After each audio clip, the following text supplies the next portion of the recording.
Welcome to Off the Page, a bookish podcast. I'm Daisy. And I'm Sophie. And we're English Lit students here to give you a rundown of our favourite book-related topics.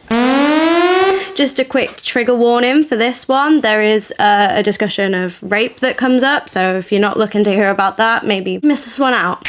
Today we're going to be talking about Circe, a Greek mythology retelling by Madeline Miller. She's an American novelist and as of today is 46 years old. So obviously her niche is Greek mythology and retelling, and she's quite accurate, I found, to the source material. She's also known for Song of Achilles, which is really popular on Book Talk, and also a short story called Galatea, which I have read, and that was really good as well. I'm going to go into a little bit of context for the book before giving you as quick as a synopsis as I can manage.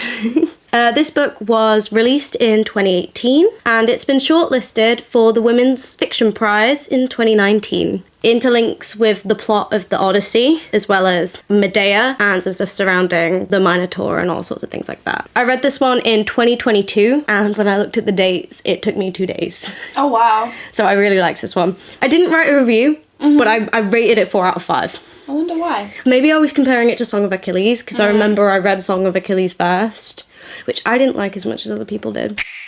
Here is a brief summary of the plot before I break it down in more detail. The ugliest daughter of sun god Helios, Circe is outcast and mocked by her family. When they learn of her talent for witchcraft, she is exiled to the island of Aiaia and must adapt in order to survive and thrive. Also, I am going to be saying Circe and not Circe. I don't know which one's right, but my brain wants it to be Circe, so that's what I'm going to say. Fair enough. I have broken this book up into 5 key stages. We're going to start with Circe's childhood. There's a quote I picked out from later in the book that represents this. The great Helios stepped on you all the faster because you were already crouched at his feet. Circe is the daughter of Perse, who is a water nymph, and Helios, which is the sun god. She's classified as a nymph, but she lacks divine characteristics, basically. It's a big point that her voice is not divine. She's also not particularly beautiful by the standard of the gods. Her name, Circe, directly translates to hawk. She's mocked by her mother and her siblings, which there are a lot of, but specifically from the same 2 parents, from Perse and Helios. I think she has sister, brother, which are kind of like twins, and then an older brother, I think, and a younger brother, not quite sure. As a teenager, it's important to note she develops a crush on a mortal who's called Glaucos, and she uses magic, but they call it in the book pharmakia, and she uses that magic basically to turn him divine. She seeks out and uses this on purpose. After she makes him a god, he rejects her completely because realizing from a different perspective that she's not beautiful, and instead turns his attention to one of the prettier nymphs called Scylla, which enrages Circe enough that she turns Scylla into a sea monster, essentially. This is the action that gets her banished, essentially. It's important to note that Zeus decided to banish her because Zeus doesn't like magic, but the conditions of this banishment are actually really, really good because Helios would not allow himself to be undermined, letting his family go into bad conditions. So, like, when she arrives to the island, there's a house, the island's hers, the conditions, like, they're not bad at all. She's just by herself on a prospering island with a nice house. I wish that was me. They honestly, they just set her up for life. She wasn't even that bothered. She's like, oh, okay. Because her family were nasty buggers anyway. Yeah, so why would you want to be She around was them? so unbothered. She was like, all right, see you later.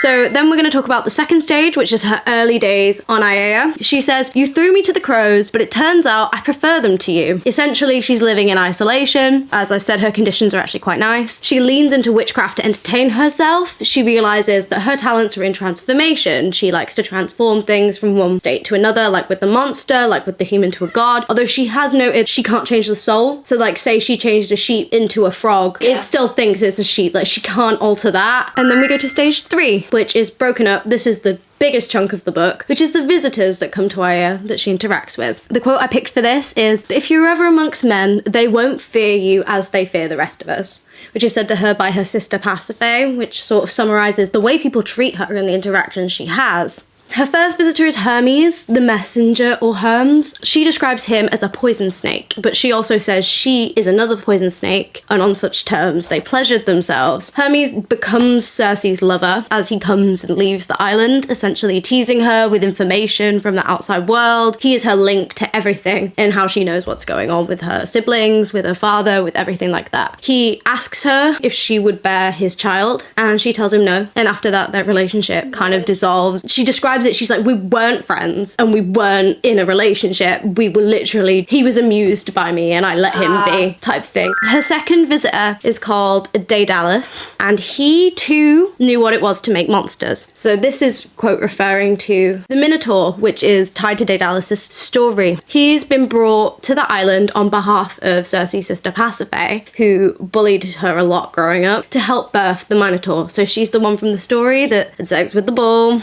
you know, the whole thing. Circe is brought off of the island and she's basically manipulated to go because she is told the men that go to collect Circe have to go past Scylla, the sea monster that Circe created. So Circe only agrees to travel with them so that she can protect more of the men from dying to the sea monster that she created. Mm-hmm. So she goes, you know, there's a big chunk dedicated to this. She helps birth the Minotaur.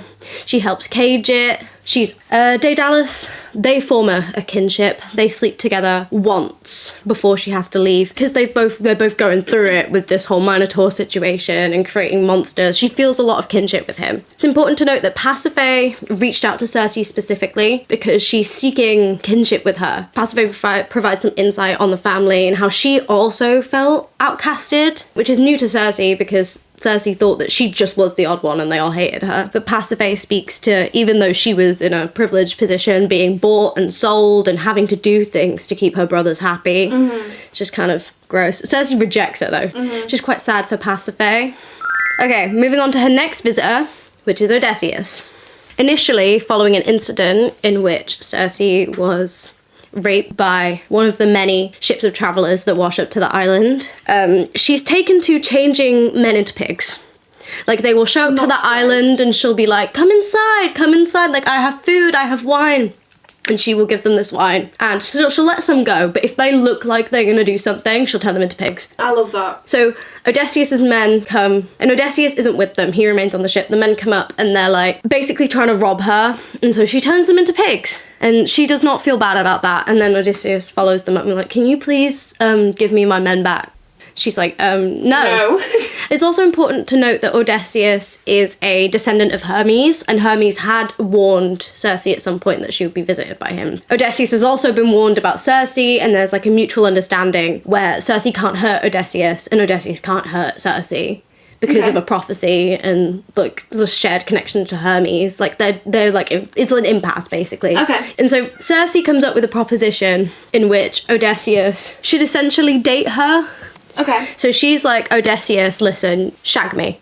So they make this agreement that he's going to stay with her. And they do, and they actually form some sort of relationship. And the men do get turned back from pigs, which spans about a year.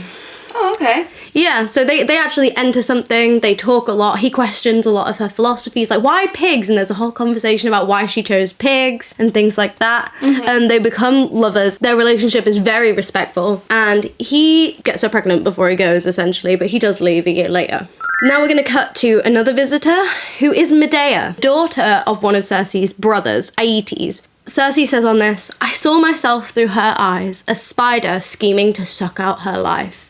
Medea flees to Circe's island. She's seeking asylum and sort of a cleansing spell after she committed a crime, which was murdering her own brother. And she drugs Jason, which is her husband, and essentially forces him to marry her. Like, they get married on this boat. She killed her brother. She takes Jason. She drugs him. They're married. She shows up to Circe seeking asylum and forgiveness. Circe is appalled by this, but she tries to convince Medea to stay in Aiaia.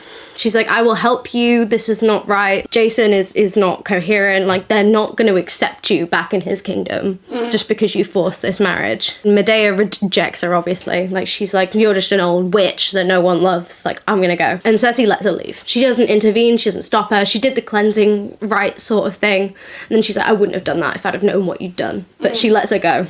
This visit is followed by Aeetes, who is searching after his daughter, and is like, I'm going to make her pay for killing her brother. And he essentially screams at Circe for not having stopped her, saying, like, you had a duty to stop her, like, she's my daughter, you obey me. And this is the first time Circe's seen this side of Aeetes. This is also the first time she's seen him since she got banished as well.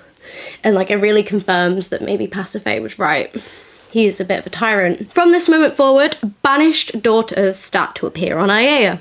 As in fathers and gods if they have unruly daughters, they will literally just send them to Circe's island for shits and giggles. Because Great, absent parenting, love that. Because they don't want them. Like, they will literally just send them to Aea, and they start showing up on the island, and Circe's like, what? Because she loves it. She loves being by herself. Like, she's conjured herself like a lion friend. She's made herself a loom. Like, she's weaving. She's got a garden. She's got a lion. Like, she's fine. She's happy. She's thriving. She's got a lot of sexual conquest. She's chilling. You know what? She's not missing anything on that island. No, she's got everything she needs. She's absolutely fine. So when these nymphs, because they're nymphs, which is a term for like, not demigod, below that, but you have divine blood in you, sort of thing. One of your parents is god adjacent. They just start appearing, and she's like, I don't like these girls. They're spoiled. They're annoying. They make noise. Like, she really doesn't like them, but there becomes more and more of them, and she begins to accept them and refer to them as my nymphs, and she like, they come into her home, and they grow on her eventually, especially when she's pregnant, which is leading us into stage 4, which is Circe's motherhood. Obviously, after Odysseus ends up leaving, she gives birth to Telegonus. At this point, she had to perform her own C-section. Oh my god. Because she couldn't give birth naturally. And it was very good that she was summoning the knowledge that she had used on her sister Pasiphae. So Circe had to cut her son out of herself. Damn. Which is metal as fuck, if you ask me. Yeah. There was no one around. I don't know where her nymphs were, but they were in bed or something, and she just did it herself. And immediately things start happening. Like, things would fall off the walls near the crib, the baby would try to crawl off a cliff, blah blah blah blah blah, and Circe's like, this is more than just bad luck. Something is trying to kill my fucking son. And this keeps going, and she performs some sort of spell, and she's like, anyone who's trying to hurt my son, like, reveal, like, I know this, someone's doing this, tell me. And Athena comes down, and Athena's like, your son's gotta die, bro. He just has to. She's like, look, if your son does not die, you are gonna regret it. Like, we're all gonna regret it. And Circe's like, why? And Athena won't tell her. Athena's like, just make another one. You don't need this one, just make another one. And obviously this just enrages Circe. Circe's like, what do you mean make another son? Like, I want this son. And it's almost like the challenge kicks her off. And she's like, absolutely fucking not. Yeah. And she figures out that Athena can't actually kill Telegonus because of a prophecy. So Athena can't directly kill him. She's just trying to cause an accident. So Circe, in her own words, like, lifts the sky. Like, she puts so many hexes and curses and protective spells all over this whole entire island so that there is no frickin' chance in hell Athena can get near this child. But she struggles getting into motherhood. She's so used to being alone. Caring for a child is hard. She's also never raised a human child, and Telegonus is mortal because the divine blood doesn't travel the same. So even though he'd be like a quarter divine, he's basically human. Yeah. And she's like, I just didn't know they ate this much. I didn't know they slept this much. Like, she really, really struggles. And obviously there's nobody there. Yeah. But the nymphs that also have nothing. They understand nothing they don't about. know what to do either. They don't know anything about humans either. So she's really struggling, and she's very obsessive over her son for about 16 years. And then when he turns 16, he's like, Mum, I want to go find my dad. And she's like, for fuck's sake, child. God damn it, child. Oh. And she reflects on it. She's like, I've painted this picture of the world. Like, I've sheltered him so much, and I've told him this world is beautiful and that his father is great, because she loved Odysseus. And I think he loved her in a certain way, but it's very much mentioned Odysseus' wife is Penelope. Circe's just a fling, but there is love there between them. So she talks so well about his dad and about the world and doesn't tell him anything of any evil that Telegonus is like, I want to go find my dad. Yeah. And Circe's like, oh no. Oh no. And they fight, and she's like, you can't leave. And she keeps speaking about how he has no idea. And it's her fault that he has no idea how to do anything or about anything. Because she's done it, but she can't take it back because he's not going to believe her if she starts telling him now. So she has to let him go or he's going to hate her. So she lets him go. Well, no. First, she's like, I will let you go under 3 conditions. She helps him build this boat. She puts all of these hexes and protection spells on the boat. And then she's like, you know what I'm going to do? I'm going to fight the sea god. I'm going to go down there. I'm going to fight it. So she then waits till the middle of the night, and she heads out into the ocean, and she's walking on the bottom of the ocean. She's like, right, motherfucker, let's go. Scrap. Because essentially what's at the bottom of the ocean is guarding this sort of weapon that kills everything. And Circe's like, gimme. And he's like, no, I'm gonna give you a test. Like, I give everyone a test. Your brother took this test. No one's ever passed. And essentially, they have to touch it. It doesn't kill gods. It puts them in unspeakable pain, and it doesn't stop for the rest of their immortal life. And so she goes to do it, and the cute little ocean monster's like, stop. It's good enough that you were gonna. And he gives it to her, and she brings it back up, and she gives it to her son. Meanwhile, so then the next day, off he goes. He sails. He gets to Ithaca, and who does he accidentally kill but Odysseus? His daddy. His daddy. He kills his daddy. Which is the prophecy, and why Athena wanted him dead in the first place. It's important to note he didn't do it on purpose. He was just very unready to be wielding such a weapon. Too sheltered. Too sheltered and not a warrior and wielding a very deadly weapon. It's also important to note that Odysseus had gone a bit insane at that point and was just attacked him, and he held it up in front of himself and died. Following that incident, he's like, fuck that, I'm going home. But he brings Penelope, Odysseus' wife, and Odysseus' son, Telemachus, back to Aea with him. So when he gets there, Circe's like, oh my god, you've brought, like, my fling's wife and child. Fucking hell. Wow. Yeah. What a wonderful kind of reunion. Yeah, no. She's like, oh my god. And she's like, they want to kill you, Telegonus. They've come here to kill you. But she warms up. She ends up having a really good relationship with Telemachus as well as Telegonus. She learns how to parent from Penelope, who had a closeness with her son she didn't get to have with Telegonus growing up. She becomes friends with Penelope. They weave together, blah, blah, blah. Penelope's also, like, a G. She's like, she's a G. She's a feminist queen. Like, she don't take shit from nobody. Odysseus talks about her as someone who knows her own mind. Like, Penelope's just cool. So they get on really well. Which leads us into the ending parts where Circe ends up contemplating her immortality and her identity, and she chooses to transform herself mortal and live out the rest of her life with these people. She sort of took her own identity there, because this whole time things have sort of been happening to her, and this is the first thing that she doesn't do for anybody else. She just does for herself. Yeah. Other than turning men into pigs, which is also queen behaviour, just saying. Beneficial to every woman. Okay, and that concludes my plot overview. Now it's time for a quick break and a game! Woo! Okay, I'll explain this one. I've named it Judging a Book by Its Cover. So as it goes, Daisy and I have both pre-prepared 3 book covers from books we've read to show to each other. Basically how it's going to work is I'm going to show Daisy a cover, and then she's going to answer 4 questions, being genre, the perspective it's written, the main conflict, and the ending. So she's going to guess those, and then I'll tell her if she's right or wrong. And this is all based off of the cover. Okay, so this one is an extremely popular book, and I'll be very surprised if you don't know at least a little bit about it. I have chosen A Court of Thorns and Roses. Okay. I'm going to guess. It's a fantasy. I also think it has elements of romance, if not a romance. I'm going to say it's written in third person, but I don't know. The main conflict is, I don't know, she likes a guy who's mean to her. And our ending is romance. Okay. The genre is fantasy romance. Yay! The point of view is from Feyre and it's first person. Damn. The conflict is Amarantha controlling the Fae and trapping them under the mountain. And the ending is Feyre beats her through a deal that involves her completing 3 trials. Okay, I was so wrong. I'm going to show you The Last Unicorn. The Last Unicorn. By Peter S. Beagle. I'm going to say that this is a fantasy mystery. Okay. Third person from the unicorn's perspective. Okay. The conflict is that unicorns going extinct, there's only one left, and a group of well-doers are trying to save it. Or find it, maybe. And the ending is that the unicorn is slain. You were kind of close. Really? Specifically, like, the main plot point, you were kind of close. Oh, damn, okay.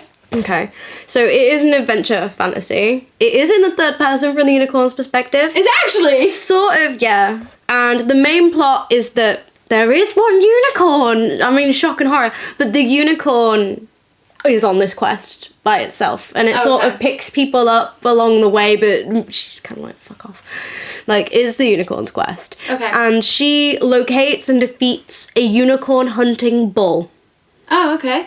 that was deployed by like the king to hunt all the unicorns because they don't like unicorns. Is this it got turned into a cartoon? And like there's that scene that went around TikTok and it's like, I'm a unicorn! I'm a unicorn! I watched this a lot growing up and I was absolutely terrified of the ball. I used to hide under my covers when the ball would go on. And I found the book a few years ago in the shop because they didn't have a book of it because it's a translation and they didn't have a translation. And I cried. I was like, oh my god, there's a book! There's a book! And then I bought it. So my second one for you is called Dark Room. Okay. Genre, horror, thriller, that sort of thing. Perspective, I want to say first person. And then the main conflict is that he's a photographer and he has to navigate some place where the power's out and there's something in there seeking him, maybe. And then the ending is either that he dies. Yeah, I'm going to say he dies. Why not? Okay.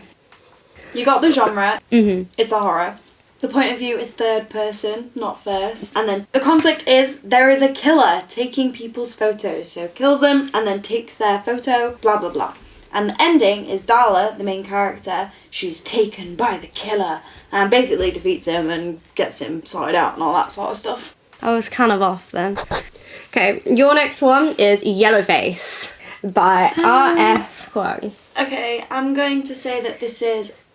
Okay, I'll tell you what I think that the conflict and ending is and the POV, and then you kind of help me find the name for the genre because I can't think of it. Okay. I think that it's written in a first person perspective. I think that the conflict is racism towards Asians, and I would hope that the ending is that the racism is resolved and that the person or people who are being racist are taught that that is incorrect. Not quite. But it is a psychological fiction. Ooh, okay. Or it's satire. It's a little bit of both. Okay. It is in the first person. But the main conflict is a little bit different. Okay. So this is actually about the publishing industry. Okay. And our protagonist is a failing author who is friends with a very popular author who is Asian, and she steals her manuscript and she publishes it.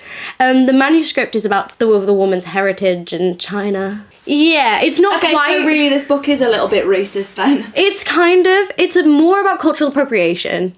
The ending is that she's forced to admit she didn't write that shit. Credit is taken from her because she stole. Fair enough, valid. Now on to the review section of today.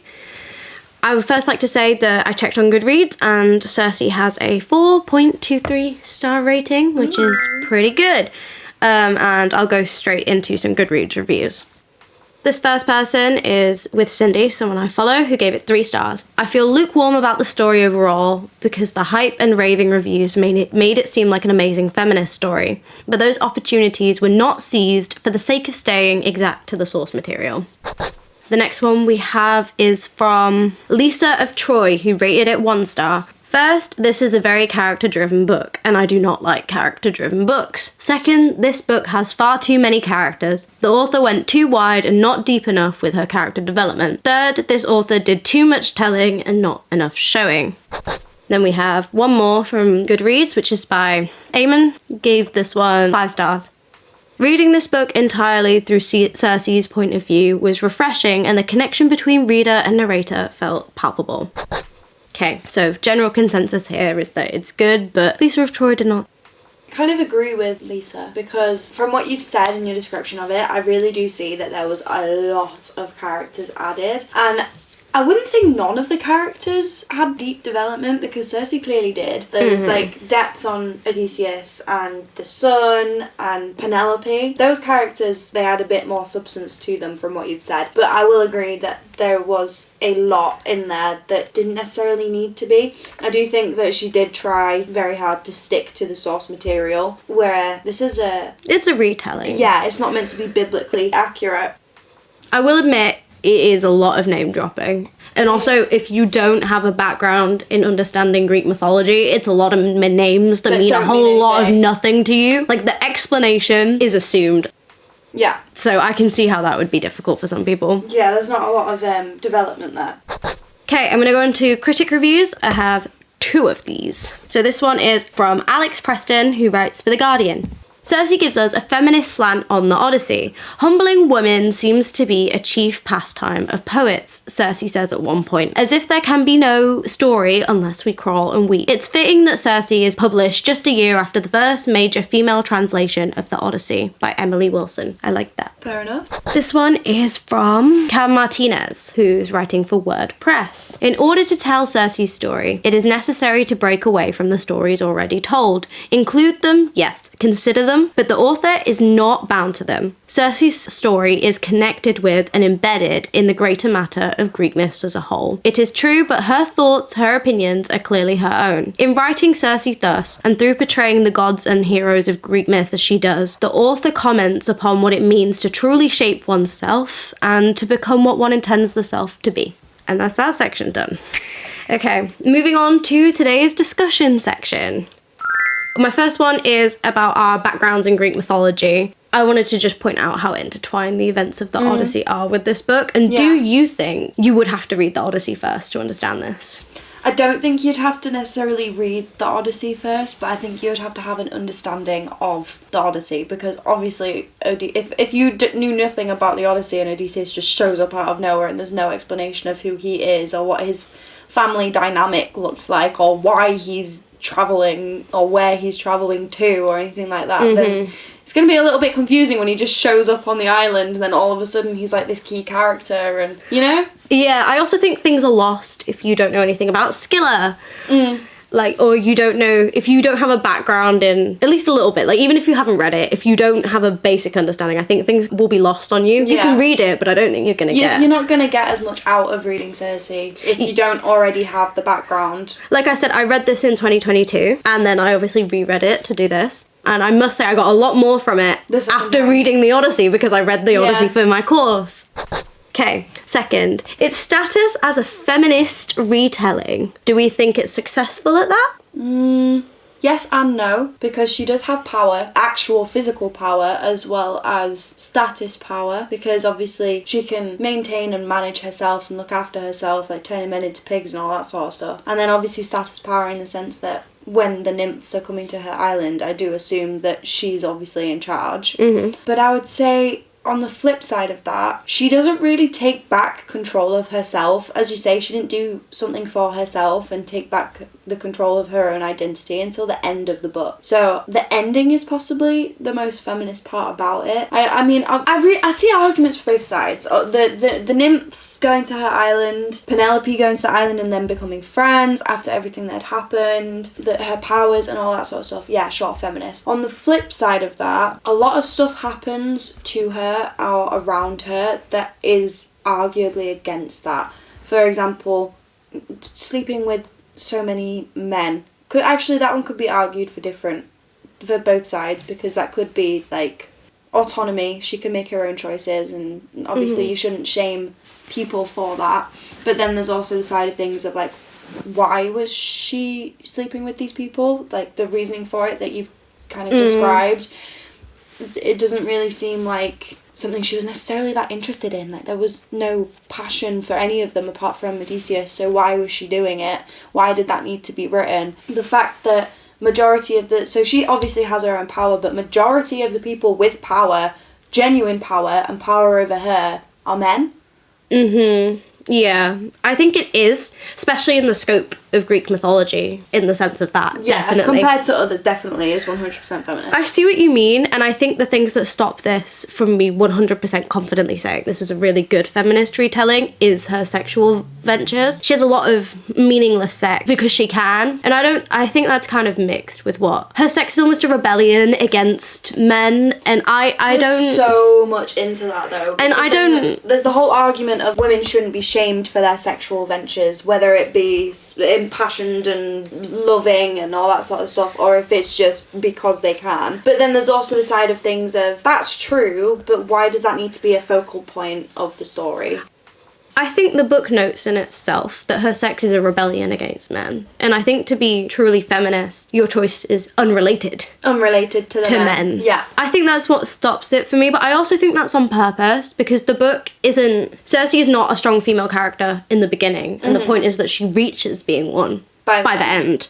And it's almost her fight to become a strong female character sort of thing, because she's quite literally stepped on by men, women, everything in her life. So I think maybe in that way it is. Okay, moving on to my next one. The depiction of motherhood that Circe goes through.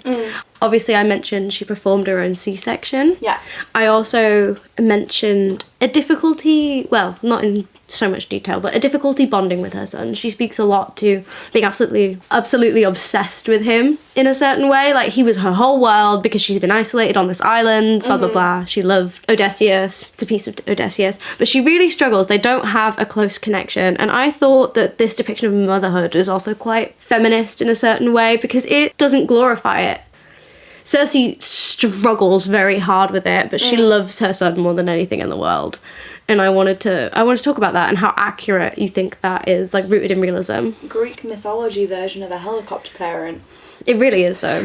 But, like, there were stakes. He would have died. True. He had a prophecy where he was going to fuck shit up. Like, she was scared. Yeah. But yeah, definitely helicopter parent. Definitely. Especially the warped worldview. Yeah. The fact that she did not give him the truth. Yeah. Or the reality is very... It speaks to a lot, I think. I think it's a nice commentary on the fact that not everyone bonds with their kids either. But that doesn't necessarily mean that you don't love them. You could be really distant from your kid or from your parent and not really have the closest relationship. But that doesn't mean that they don't care about you. Yeah, they definitely have a bond. Like, it's mother and son. They hug. He comes to her after killing his dad, and, like, she comforts him, and they hug. And it's not like but there's just not a lot of closeness. And she struggles to have that. She gets jealous of Penelope and her son. Yeah.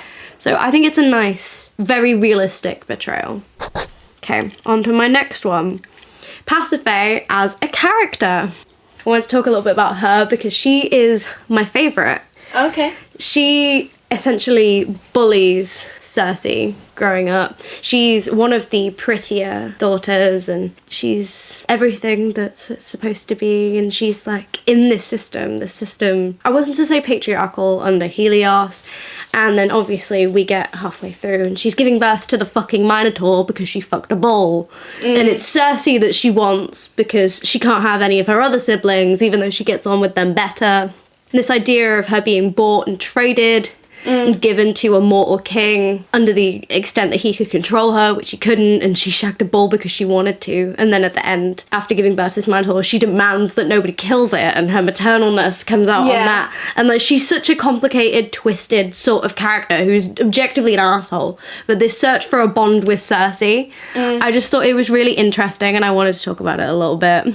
Like, the idea that she felt crushed by the patriarchy in a completely different way. Like, she gave into it. She did everything. Like, she wasn't outcasted. She played right into it. She was exactly what the patriarchy valued. And she still suffered for it. And she was still suffering. Yeah, and it made her cruel as well. Yeah. It turned her into a monster where you can see Circe is sympathetic. Pasiphae literally fucked a bull and There's actually went mental. A very strong commentary on that. The fact that Pasiphae went with the patriarchal structures and did everything that she was supposed to do or that they wanted her to do, and she still suffered so greatly. And then on the other side of that, Circe, who they outcasted because she didn't fit into what they wanted a woman to be, she arguably lived a pretty decent life, to be fair. Like, she had everything that she needed. She liked the island, and her removal from those patriarchal structures kind of put her in a position of betterment, which I think says a lot about how that works in reality as well. You may think that to remove yourself from that structure is going to put you in a worse position, but in reality, you'd be better off for it. Even if you're the only one there, you'd still be better off for it. And the seeking for connection with Circe, like, I don't blame Circe for rejecting her. She comments, she's like, you know, the reason that I feel a bond with you, Circe, is because even when I bullied you, even when everyone bullied you, like, there was something about you that I knew would never be beaten, and you shocked me every time. And, like, the world hasn't beaten me, and it hasn't beaten you, Circe, and this is the bond. And Circe's like, no, I'm nothing like you at all. The symbolism of turning men into pigs. Oh, I love it. This should just be a quick one, but I just thought I like that one. I like that a lot. She was talking about their ribs cracking and Ugh. bending over. And she talks about how, like, men make terrible pigs because pigs are, like, just satisfied and resilient and smart. She's like, men are terrible pigs. That's why I turn them into pigs. No, and obviously the soul doesn't change. Mm-hmm. So the men in the pigs know they're men in the pigs. Yeah. And she talks about walking past them and them looking at her and being like, I'm sorry. And, like, she can see it and she just Doesn't care. She doesn't give a fuck. I love that. And Odysseus asks her, like, how do you tell the good men from the bad men? And she's like, I don't care. Like, if one of them's gonna rape me, they're all gone. Like, I don't care. I don't care. And I fucking love that for her. I love that too. My final one, talking about Medea as a reflection of Circe. I think she's sort of a mirror image in a different way. And also the fact that she drugged Jason. This ties to obviously another myth, Medea, which Daisy has read as well as I have because Yes. it is on our course. On our course. We have read this. I just don't remember it. Medea, as I know her, is kind of similar to this depiction, actually. The one we get is much younger, though, and she's also a witch.